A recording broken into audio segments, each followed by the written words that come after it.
Okay, we are live. Welcome everybody. Thank you so much for being here. Today we're going to be showing off our freshwater farm plan. This is a beefy piece of work that we've been doing in the background for the last few months. It's been a very highly requested piece of functionality, and we're pretty chuffed with what we made. It's everybody in the team has had a hand in it, and it goes live today, along with other couple of features and a few other changes that we'll touch on as we go through the presentation. So let's get stuck in. Firstly, the agenda. We're going to go through some introductions of who we've got speaking today. We'll talk to a couple of new features additional to the freshwater farm plan.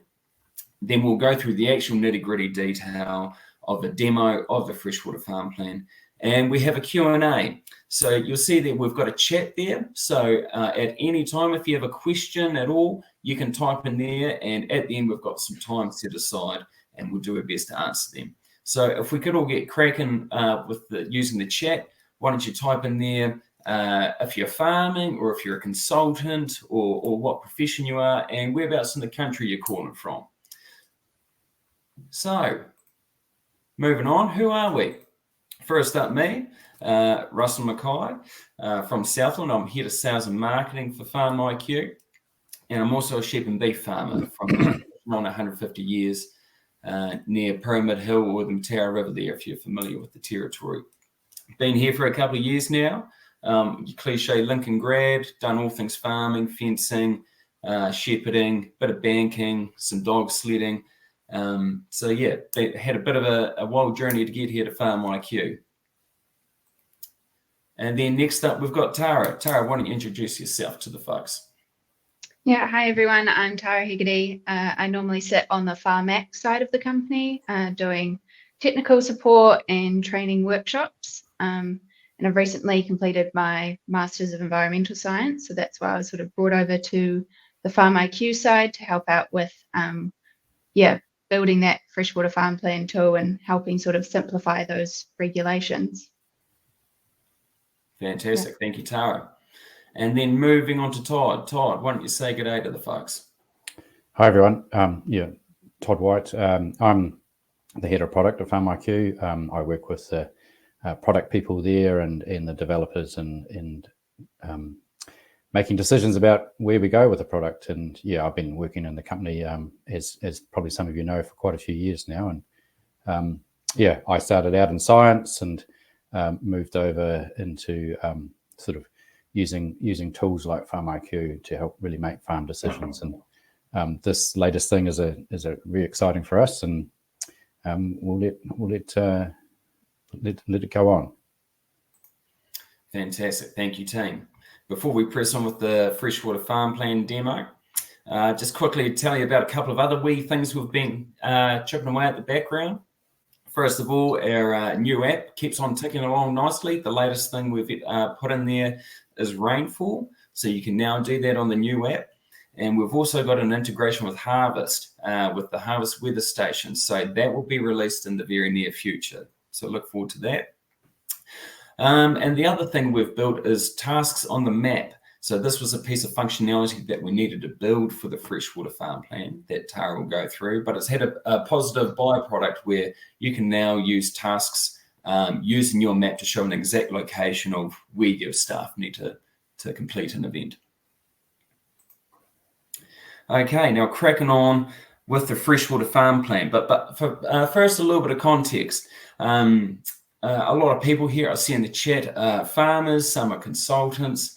There's a fair bit of stuff in the media about the freshwater farm plan. So some of you might be here for different reasons. You might be a farmer who's just absolutely keen to get stuck into freshwater farm plans, or you might be a farmer who is maybe a little bit more on the fence or a little bit pessimistic, but you want to have the tool to get the job done. We've tried building the tool for everybody. We have fantastic third-party access. So if you want to just do the bare bones, then pass the baton on to a consultant to take over from you, that's just fine. We've worked really closely with councils, mainly Waikato and Southland, just because they're the first cabs off the ranks, but not just them. MFE, farmers from all different perspectives, processes, and so on and so on. We've really tried building the tool to the legislation, and also built it in a way so that it can roll with the punches with any changes that are coming up in the future. Okay, so now that the context is out of the way, we'll crack on with the content. So I'm going to pass it over to Tara to go through the actual nitty-gritty of the freshwater farm plan we've built. So thanks, Russ. I'll just share my screen, and one of you guys can let me know that you're hopefully seeing the farm in FarmIQ. Yes, we can, and that's actually my farm, folks. Tara's going to be using mine as the example, and I'm in Southland, so it's quite applicable. Yeah, awesome. So yeah, this is sort of the home screen with the farm map. Yeah, Russell's farm, like you mentioned. But when we go into the freshwater farm plan tool, you head up to this land section. And we do have our farm environment plan here, but now we've got an extra extension, which is the freshwater farm plan. And if you've never been into it before, it will look like this, saying start your plan. So you sort of head into a separate screen entirely. And yeah, we've simplified the regulations into essentially 5 sections. We've got your introduction, just getting really familiar with your catchment and what's required of you. Then we go through a whole mapping process. There's quite a few things that you need to map, and we've tried to simplify that into 4 mapping sections. And I'll show you the bare bones of it today. We will have to skim through some parts just because there is quite a bit of content to get through in this short amount of time, but I'll show you the key aspects of mapping out land units and putting in some features. And then we go into a risk assessment and then building your action plan. And then we can edit some things, some admin details, any sort of consents, and then, yeah, check out what pictures and maps we've ended up with in our summary and export. And yeah, we'll show you our PDF version of what that looks like when you get your plan at the end. But there's also a couple of ways you can sort of send that off to people or download that in different formats. So yeah, we'll show you what that looks like. So here basically walks you through what's going to be required of you to map your land, do a risk assessment, and build an action plan. All of this content is guided by that quite large and comprehensive MFE guidance document of developing a freshwater farm plan. If anyone's tried to give that a read, you'll know that there's quite a lot of content in there, but it is sort of that regulatory standard. So we've used a lot of that content to guide you through here, but we've just taken out the bare bones of what's actually required of you. We've got a lot of bullet points and simple steps that we've turned them into to hopefully make that a bit easier for you. So when you're ready, just get started. And essentially what you need to do is assign your catchment location. So Russell's farm is in Southland, and we have a few of these pre-populated, but you can select other and chuck your region in. Even if your CCCV document isn't out yet, isn't provided by your council yet, you can still go in and start this, do as much as you can, and then you can go back and yeah, boost it up later once you've got that information. So we've got Southland location, and I think you were in the Otama region, but then it will sort of pre-populate the CCCV document. As they become available, we'll send them into our system, and so that will just get brought up here for you. And we encourage you to sort of keep that open in another tab and just go and reference this document, give it a big read beforehand, get really familiar. Your councils might have their CCCV in different formats. And because of that variation of CCCVs across the country, we've just sort of presented it here for you to go out and reference. And you can have lots of other resources as well that you can go and reference. Yeah. So here we sort of broke down what CCCV actually means and go through and use that information for our mapping. So step 1 is to identify, map, and describe land units. Land units is a term in the legislation, and it varies to land management units. The way I like to describe it is you sort of take off everything that you're doing on the land and you're just looking at the land for the sort of biophysical features. So things like soil, slope, climate, drainage and water. So there's quite a few things you need to consider, but we'll walk you through what's required of you when you're making that assessment. We've got our sort of bullet points here. And we've got an example farm here where we've just drawn up some land units. So you sort of want to simplify your land into maybe 2 to 5 land units. And this is just showing that land unit A could be over here. And you could have a similar area of land over here on this side, and that could still be classed as land unit A. They don't have to be touching. But we'll go through the process of drawing this up. And I've just given a bit of a summary of how you might describe these. And yeah, that can be quite comprehensive as a full paragraph, or it might be quite simple. It depends on your land. So yeah, we've just sort of left it as free text, and it's yeah, there for you to sort of put in that information that's specific to you. So when you get into this mapping section, we'll have a handy little tutorial video on drawing these features. But here we've also got some prompts. So if you haven't been in FarmIQ before, this will sort of show you around the page of what's what all of our tools do here. So you could sort of skip or hit got it, and it will show you around.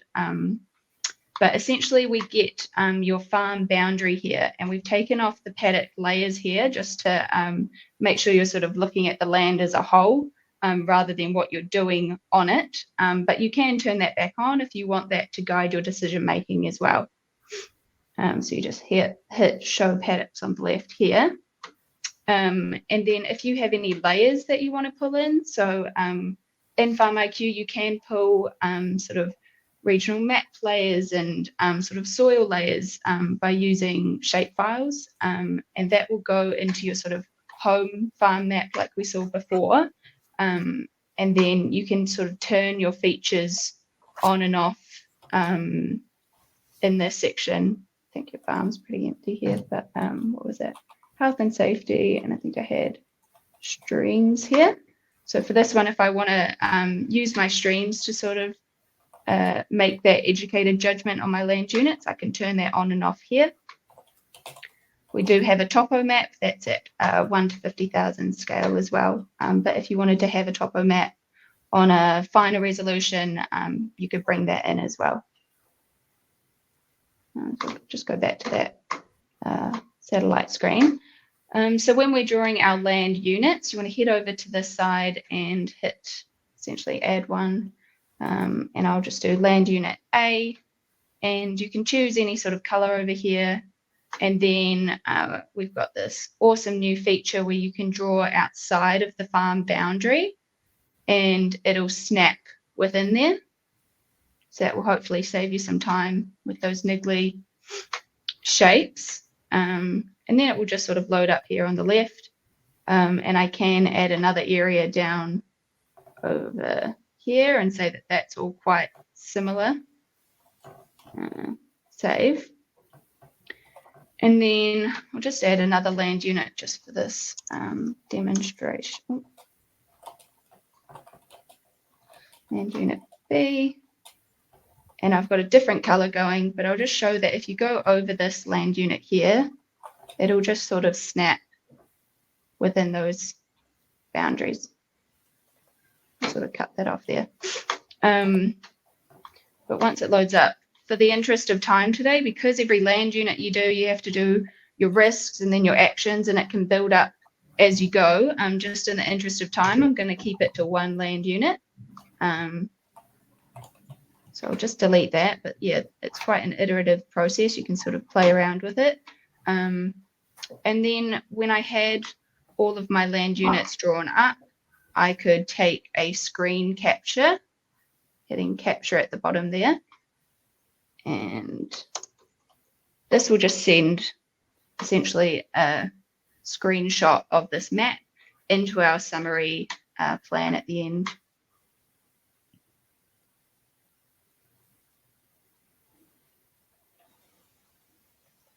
Just thinking about it.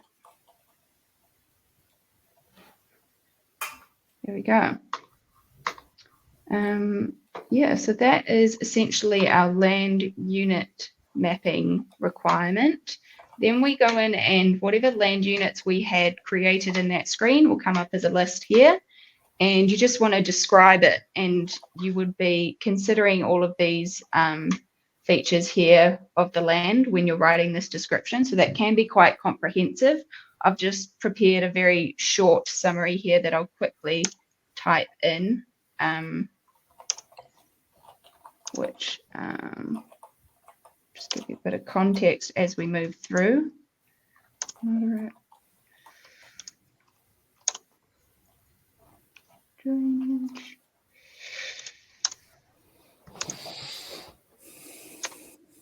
There we go. So now we've done our sort of land unit section. There's a lot of land features that need to be mapped. And if you're already set up in FarmIQ, you might have a lot of these already loaded in. And you can just turn those on again, like we did with those streams over on the left side. We've also brought in a checklist because there is quite a bit to go through. So you might come in and do half of these things one day, and then you can check it off, and you can say to your farm advisor or consultant who might be helping you out and say, yep, I've gone and done the first 5. Can you go and do the last 5?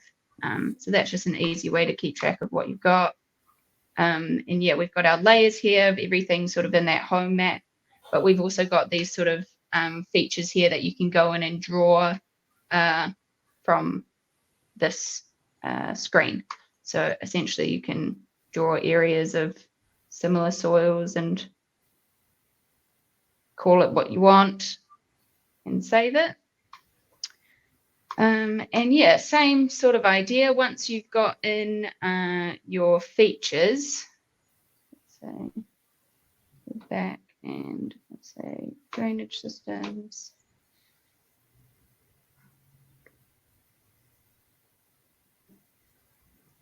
Save. So now we've got a feature there. I'll just do the same thing and take a screenshot once you've got them all in there. And I'm going to call that my land features. And we'll just send that to the end of the plan. And yeah, same process, nice and easy, but we're going to do everything for your farm infrastructure. And in the interest of time, we'll just sort of skim past this, but it's the exact same process. You've got a list of things you might want to go draw in. You've got a checklist here. If you've got them all loaded in as a layer, you can turn it on and then take your screen capture. But yeah, essentially same process. Send that to your plan. And then you then have to map out some features related to your CCCV information, so that catchment, context, challenges, and values again. So there might be areas of cultural significance around your land or certain freshwater bodies, and there just needs to be a map of that as well. And here's where we present that CCCV and say, hey, you might want to go check out that document again. So just hit next. Exact same process, but you want to go through these features. Got a checklist there of things you might want to put in, and then take a screenshot, capture, draw it out, and call it your CCCV.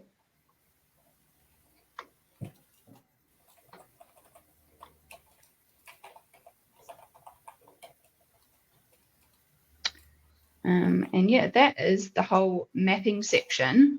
So then we go into our risks. And yeah, there's a few things you need to consider when you're identifying risks. But first step is pulling out those key concepts from your CCCV. So essentially your priorities of your catchment. And we present that document here again in case you've lost it. But yeah, essentially just go off and read this and take maybe sort of the key points that you're going to be discussing. And yeah, we give you a bit of guidance on what you might need to consider there. And then you want to pull it in to these handy little boxes. So I'm just going to say we've got some erodible soils, and this is quite summarized here. It will take a bit more, a bit more time, a bit more thought into this, but I'm just sort of zooming through it to give you a quick run through. What am I saying? Highly erodible soils due to X, Y, and Z. So you might want to go into a bit of detail there. And then all the land units that we would have drawn will show up here in a list, and you can say if that catchment topic relates to land unit A, B, and C, or just one of them. And so that will help prevent a bit of duplication. And then all of those topics, as we insert them, they'll just show up as a list down here, and you can edit them. So a farmer might come in and pull out all the topics that they think are important, and you can have someone go through and maybe adjust them slightly or edit them or delete them, and you can work together on that. Similar process with your inherent vulnerabilities, sort of biophysical features of the land and the vulnerabilities causing risks to freshwater. So you sort of chuck these in to these boxes here, and we've pre-populated a lot of vulnerabilities to try and save you guys some time.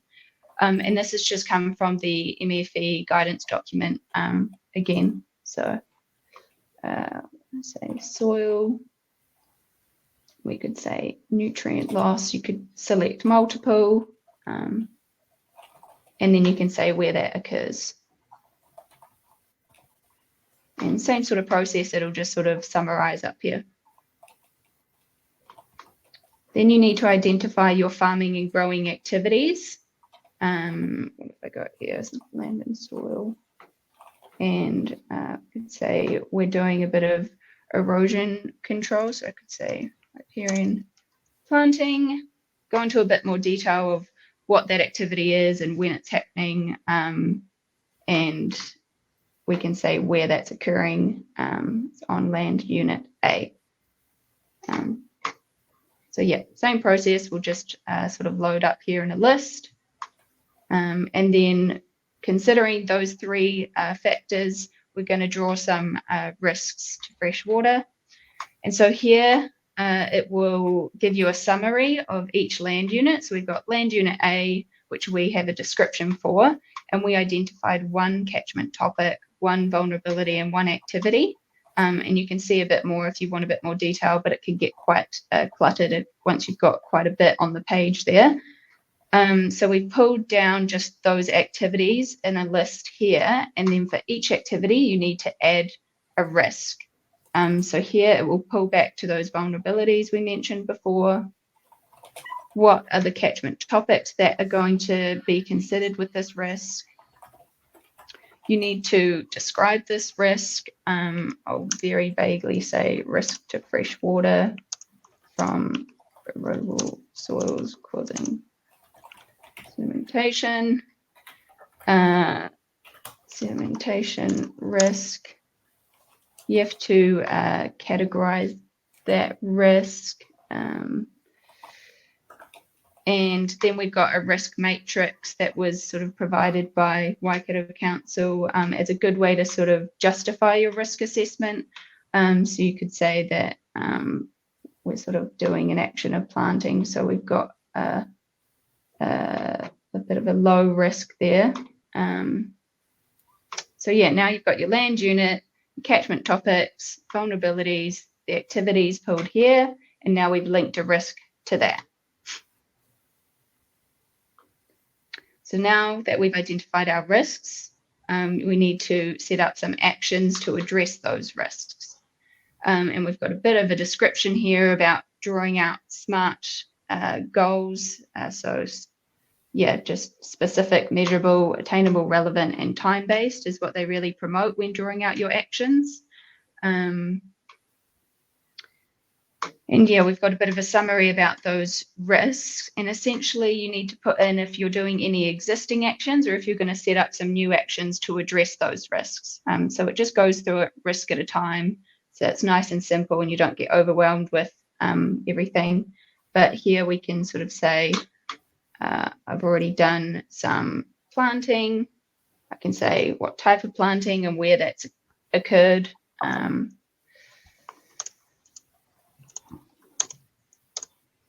And now we've got a really handy feature, which is adding a location on a map. So it's setting a task on a map.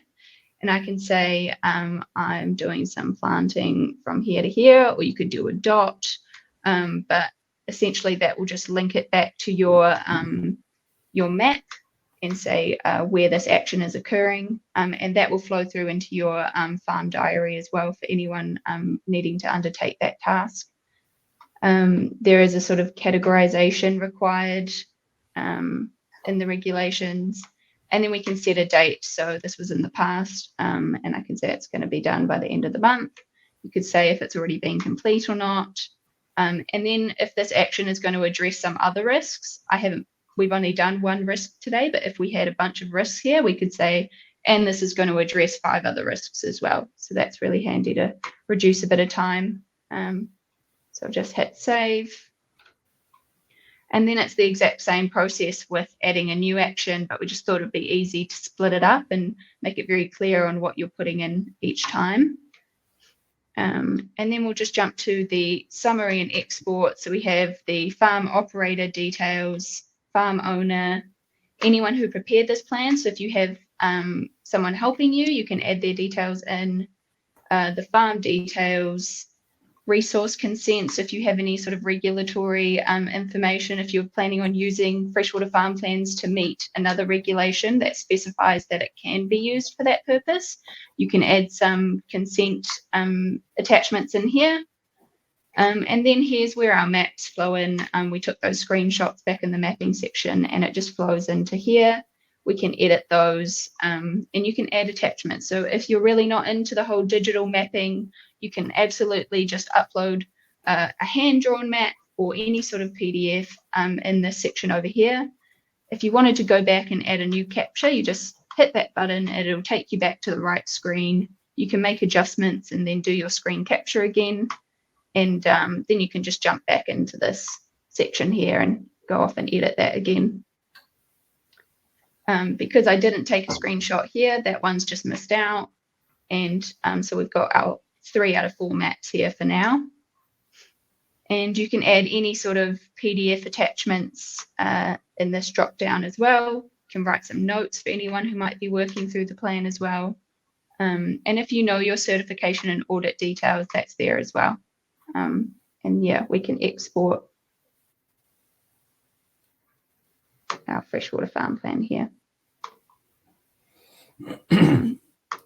So just share this tab instead, and this is what it looks like in the end. Is you've got your farm plan, you've got your admin details, got our land units, and they'll just come up as a list with that description. We've got our farm maps as you're going through, all the maps included, and we've got a summary of your risks. So you have everything we put in that risk assessment, and then all of our actions and all those details we put in there. So yeah, that is a quick fire summary of the freshwater farm plan tool. Fantastic. Thank you so much. There is a fair bit of work to go through there, and you did very, very well. Okay, guys, we'll move on to some questions here. And we've also got a couple of polls popping up on our screen very shortly. So when they pop up, answer away. Well, we've got that going on. I've got a question here. Can I import shapefile layers from other places, other farming softwares and council or any other digital maps? Yeah, absolutely. So yeah, if you have any sort of regional or your sort of catchment specific maps that you want to include that will really help guide that mapping section, yeah, you can absolutely bring those in a shapefile format, and it's relatively easy. You have to sort of know your way around something like ArcGIS in order to get that shapefile, but yeah, there's plenty of people in our support team that can help with that as well. Okay, lovely. Got another question here. What is a CCCV, which is a very important part of a freshwater farm plan? Yeah, so for anyone who missed it at the start, the CCCV is your catchment, context, challenges and values. So that is developed by the regional councils in collaboration with tangata whenua and yeah, sort of environmental experts in that region as well. And that will just give you all the information of your specific location that you might need to reference when you're building this farm plan, and you sort of take what's needed and what's sort of specific to your location from that information. And yeah, you just need to use that to sort of justify your decision making throughout the document. You can use other resources, so yeah, sort of good management practices and advice from your consultants. And I just recommend referencing that throughout, sort of where you got that information from, just so a certifier knows if you're referencing that CCCV document or if you're referencing some other resource. Great, thank Russell, there's quite an important question there from Jennifer. Can you enter more than one catchment if your farm is in two? Yes. So yeah, you'll just have to sort of select multiple catchments at the start. But I think because if you're in two different catchments, you'll have two different CCCV information that you'll have to reference throughout your plan. So my understanding talking with councils is unfortunately you'll have to make two separate plans, which is, yeah, annoying, but there is that sort of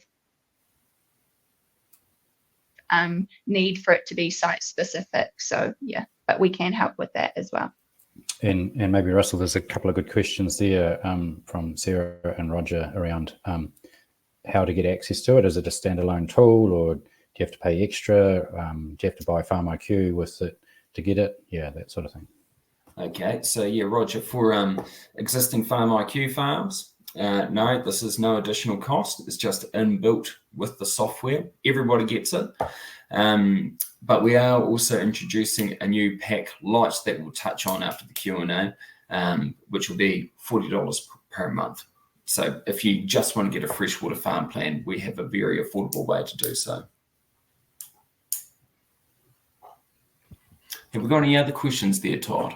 Yeah, I've been typing answers to them as I go. There's one from Courtney that I don't think I've got to yet. Can you update and provide updated imagery without publishing that as a base map and making that information publicly available? So I guess the short answer is not at this stage. Yeah. Okay. Well, that brings us to the end here, folks. Thank you very much for the questions. Sorry, one last question. One more, fire away. Can we give the certifier access to this document to certify online and submit to authorities? I can answer that. Yes, we have FarmIQ has a great third-party access system, so the farmer is in complete control of who they give access to and what they see. So yeah, that's purposely designed like that to make it easy to work with a rural professional to help you work together on this plan. And I just see one last question.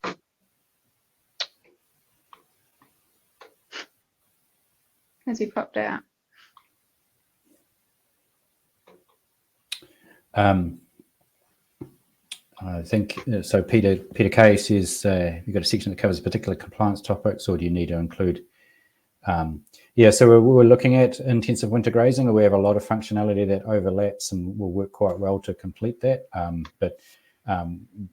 Yeah, I think I've answered it in the chat as well, is that certainly you could do a lot of your mapping for intensive winter grazing using the tools, but we'd have to do some additional enhancements to make it specific to the risks related to that. It's pretty close. Thank you for filling in the gap there, Todd. I had a technical difficulty very briefly there. Are there any other questions before we wrap this up? How are specific catchments defined? That's really, we're just getting those definitions from the regional councils, I think, right? Yeah. Yeah, So, I would say just get in touch with your regional council to figure out where you sit, because yeah, they sort of direct that information, and then we can help you sort of utilize that in this tool. Roger there, when will the tool be available? Today, going live today. We do have, Mitch, we have contours as a layer, as a view. And so in the bottom left-hand corner of the screen, you can change your background view from a satellite image, and you can bring up a contour topo map, 1 to 50,000 New Zealand topo map. There's a couple of questions here. I don't know if you want to speak on this, Russell, about how you would normally go about providing evidence of completed tasks and monitoring evidence of tasks and photos and things like that. Yeah, full disclosure, I'm not a FarmIQ expert. I know FarmIQ just like every other farmer that uses the software, because that's how I learned on my own farm. But for me to show completed tasks, I do that through the diary. So I go through the calendar or the diary in FarmIQ and bring it up as a list and change the filters so it just shows my tasks, and that shows what's completed and incompleted. Why don't you run the polls? Yes, we've got those polls there.